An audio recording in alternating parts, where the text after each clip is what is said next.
Hello everyone, today I'll be reviewing Kind Hearts and Coronets. So Kind Hearts and Coronets came out in 1949 and is a British film produced by Ealing Studios. So this film is a black comedy and it's set in Edwardian England. So we have this aristocratic family known as the Gascoignes, and the head of this family is the Duke of Chalfont. We have this woman who is a member of the family, and she is kicked out of the family because she marries an Italian singer who is outside of her social class. So together, this woman and the Italian singer, who is called Mazzini, they have a child who is named Louis Mazzini, and unfortunately, when the child is born, the father dies of a heart attack. So Louis grows up just with his mother, and he eventually learns about his mother being kicked out of the Gascoigne family for marrying outside of her social class, and he obviously really comes to resent the rest of that Gascoigne family. Unfortunately, when his mother dies, her mother's last wish was to be buried at the Chalfont estate, but this was rejected, so she had to be buried at just a regular graveyard instead. So Louis Mazzini, who as an adult, he sets out to take revenge on the Gascoigne family and plots to murder the 8 people who are next in line to the throne to become the Duke of Chalfont, so that Louis himself will then become the Duke of Chalfont after killing everybody else who is in line to the throne. So in this film, Louis Mazzini is played by Dennis Price, and I have to say Dennis Price, he really plays him excellently. So from what I've just said with Dennis Price, obviously playing Louis Mazzini, a character who is plotting to murder all these 8 people, it probably doesn't really sound like much of a comedy film, to be honest, and you'll probably think that Louis Mazzini, being an evil murderer, is not a particularly likeable character. But in fact, there is a likability to the way that Dennis Price plays Louis Mazzini, because yes, although he's a murderer and he goes on to want to kill all these people that are in line to the throne, the way he does it and the way he talks about it, it's very comical and very understated, and he just comes across as very calm and collected. And what really helps this film is that Dennis Price actually narrates this film as we're going through this story. We have this voiceover narration, and a lot of the time it's just very funny the way he tells his story, and he has this family tree on the wall, and he's essentially crossing off all these names as each member of the family is dying, and just the way that he narrates it and the way he is just casually talking about crossing off all these names as each of them dies, it's just very funny the way it's shown on screen. Very ironic and very satirical. I also have to mention that each of these 8 members of the family who are being murdered, they are all played brilliantly by Alec Guinness. So Alec Guinness actually plays 8 different characters in this film, and some of the characters are old, some of them are young, and one of them is actually a woman who is a suffragette, which is particularly funny.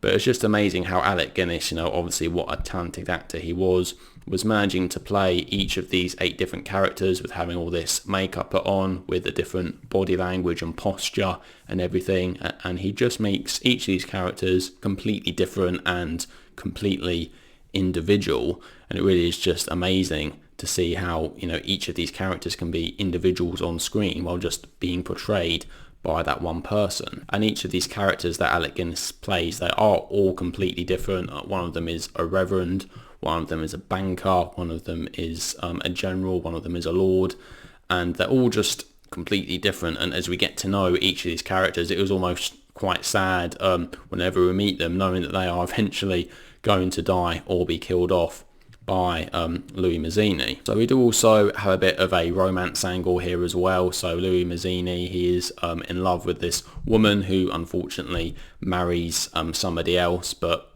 still her name is Sabella, but still he eventually still goes on to meet her quite a lot anyway. Meanwhile, on the other hand, he also starts to fall in love with the widow of one of the victims of his murdering, and he tends to see her when he's not seeing Sabella and vice versa. So he tends to get mixed up there, which later does cause him some trouble, as you might expect. But really, throughout this film, as we're following Louis Mazzini, what really drives the plot along is knowing that he has this quest, he is on this journey in order to become the Duke of Chalfont, in order to avenge his mother's death. And essentially we know that one by one he is going to be crossing off these names as he murders these people. And it's really that journey or that vision that we know which really helps the pace of the film and really helps it move along very smoothly, and we sort of know where we are. And I didn't mention actually that really most of this film is actually told in a flashback sequence. The film actually starts off with Louis being in prison, about to be hung. So we know instantly that he's a bad man, and that he's telling us as the audience how he got to this point, the journey that he has been on in order to get to this point where he is about to be hung. And he is writing all this down, and at the same time telling us as the audience what this is all about and how he got here in the first place. So this was definitely one of those films that really surprised me just how good it was, because I had no idea about this film. I'd heard of it before, I knew that it was a British classic, but in terms of the plot and what this film was about, and obviously I didn't really know what the title meant either, I really had no idea what this film was about going into it. And I have to say, I really love this film. I think it's a fantastic comedy, brilliant satire, and just brilliant performances, and a fantastic script, just a fantastic story. And I really do like the ending of the film as well. The way it ends is quite funny as well, though I'm not going to spoil the ending, but it's just very nice. A certain final touch to the film, just that final few lines of the film, the final few minutes, just really make it what it should be. So overall, I'm going to give Kind Hearts and Coronets a rating of 10 out of 10. Don't be put off by how old this film is or the fact that it's in black and white, because certainly when you look up about this film, or when you sort of see the front cover, or you see some of the images of some of the stills in the film, it can come across as looking very boring and very old-fashioned, and that's certainly what I thought at first. But actually there is quite a lot to this film which does feel very modern and just such a timeless piece of cinema.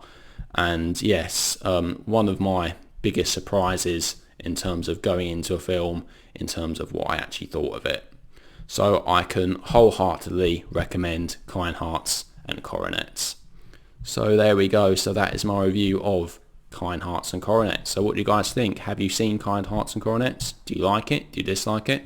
Please let me know what your thoughts are down in the comment section below. Anyway, thank you all very much for watching. I'll see you all in the next video. Take care.